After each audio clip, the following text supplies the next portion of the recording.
अस्सलाम वालेकुम दोस्तों आज के वक्त में बहुत सारे दुश्मन ऐसे भी पाए जाते हैं। बहुत से आपके पड़ोसी ऐसे दुश्मन होते हैं, बहुत से बाज़ महल्ले वाले ऐसे दुश्मन होते हैं जो आपके गलत मुकदमात में आपका नाम लिखवा देते हैं।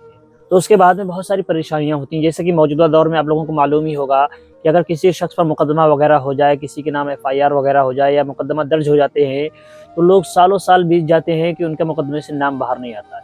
बहुत सारे लोग ऐसे भी हैं जो इस मामले में बहुत ज़्यादा परेशान रहते हैं और इसमें अक्सरियत तादाद उन लोगों की पाई जाती है जिनके झूठे नाम लिखे होते हैं, जिनकी कोई गलती नहीं होती है, बेवजह लोगों ने नाम लिखवा दिए होते हैं।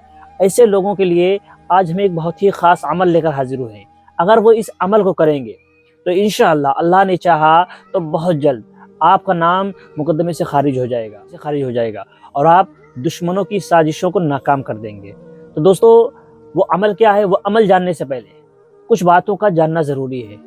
याद रखिएगा मेरे भाई, अगर अगर आपके खिलाफ गलत मुकदमा हुआ है तभी इस अमल को करें।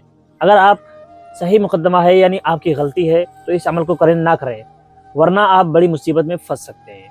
क्योंकि अल्लाह का नाम है, अल्लाह के नाम का ही अमल है। इसको अगर आपने गलत इस्तेमाल किया, इसका गलत फ़ायदा उठाने की कोशिश की, तो जाहिर सी बात है अल्लाह का कहर आप पर नाजिल होगा। तो दोस्तों, आप लोगों ने बहुत सारे लोगों को देखा होगा, जैसे कि नॉर्मली आजकल माहौल चल रहा है कि मुस्लिम इलाकों में दंगे करवा दिए जाते हैं, लड़ाई झगड़े करवा दिए जाते हैं जानबूझकर।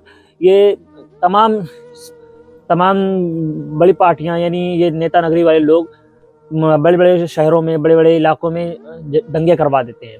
उसके बाद में बहुत सारे मुस्लिम नौजवान भी हैं, बहुत सारे गैर मुस्लिम भी होते हैं। बहुत सारे मुस्लिम नौजवान तो ख़ास तौर पर उनके नाम दर्ज कर दिए जाते हैं, यानी बहुत सारे तो अज्ञात में उठा लिए जाते हैं या फिर उनके नाम दर्ज कर दिए जाते हैं। इस तरह से उनकी काफ़ी ज़िंदगी इसी चीज़ में गुजर जाती है और वो कहीं की भी नहीं रहते, क्योंकि वो किसी भी तरह के नौकरी के लिए फिर आवेदन नहीं दे सकते हैं, फिर उसके फॉर्म नहीं भर सकते। कई चीज़ें सामने आती हैं मुकदमे होने के बाद में।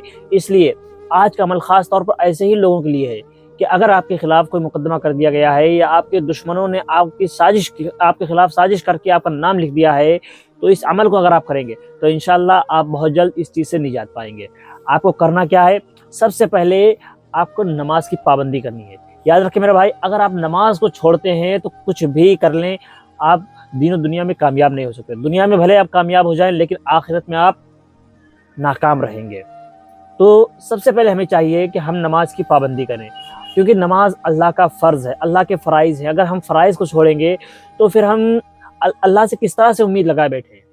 आप ज़रा खुद ही सोचिए कि आपके पास 2 लोग हैं, 2 शख्स काम करने वाले हैं। एक वो शख्स है जो आपने जो काम दिया उसको, वो उस काम को कर देता है, और दूसरा शख्स वो है जो आप काम देते हैं उस काम को नकार देता है, यानी उसमें आनाकानी करता है, इधर-उधर भागता है।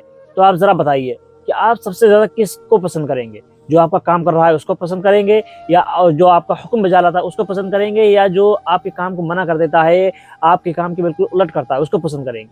तो ज़ाहिर-सी बात है, जब जिस तरह से हम लोग को वो चीज़ है, वही अल्लाह ताला ने जब हमें फ़राइज़ दिए हैं, अगर हम उन फ़राइज़ को छोड़ देंगे तो अल्लाह हमें छोड़ेगा नहीं, लेकिन फिर भी हमें चाहिए कि हम अल्लाह के फ़राइज़ को पूरा करें। तो दोस्तों, सबसे पहले क्या करना है? आपको नमाज़ की पाबंदी करनी है, और नमाज़ की पाबंदी के साथ ही में आपको अल्लाह का एक नाम है, उसको पढ़ना है। हर नमाज के बाद आपने इसकी 3 तस्बीहात पढ़नी है। 3 तस्बीहात यानी 313 मरतबा पढ़ना है आपको। याद रखिएगा, 3 तस्बीह और 13 मरतबा और भी पढ़ना है। क्या क्या नाम है? सबसे पहले आपने ये करना है कि आप जब नमाज से फारिग हो जाएँ, तो पाँचों टाइम की नमाज की बात कर रहा हूँ, फ़जर, ज़ोहर, असर, मगरिब, इशा, पूरी नमाज से फारिग होने के बाद आप वहीं पर अपनी जगह पर ही बैठे रहें। ये नहीं कि आपको उठना नहीं है वहाँ से, टहलते घूमते नहीं पढ़ना, बल्कि वहीं पर अपनी जगह पर बैठे रहें। सबसे पहले आपने 3 मरतबा दुरूद शरीफ पढ़नी है। वैसे तो आप कोई भी दुरूद शरीफ पढ़ सकते हैं, लेकिन दुरूद इब्राहिमी पढ़ेंगे तो इंशाअल्लाह ज़्यादा बेहतर रहेगा। तो आपने दुरूद इब्राहिमी ये है, अल्लाहुम्मा सल्लि अला मुहम्मदिन व अला आलि मुहम्मद कमा सल्लैता अला इब्राहीम व अला आलि इब्राहीम इन्नका हमीदुम मजीद। अल्लाहुम्मा बारिक अला मुहम्मदिन व अला आलि मुहम्मद कमा बारकता अला इब्राहीम व अला आलि इब्राहीम इन्नका हमीदुम मजीद। यह है दुरूद इब्राहिमी। इसको आपने 3 मरतबा पढ़ना है। उसके बाद में 313 मरतबा अल्लाह का एक नाम है या लतीफ़ु को आपने 313 मरतबा पढ़ना है।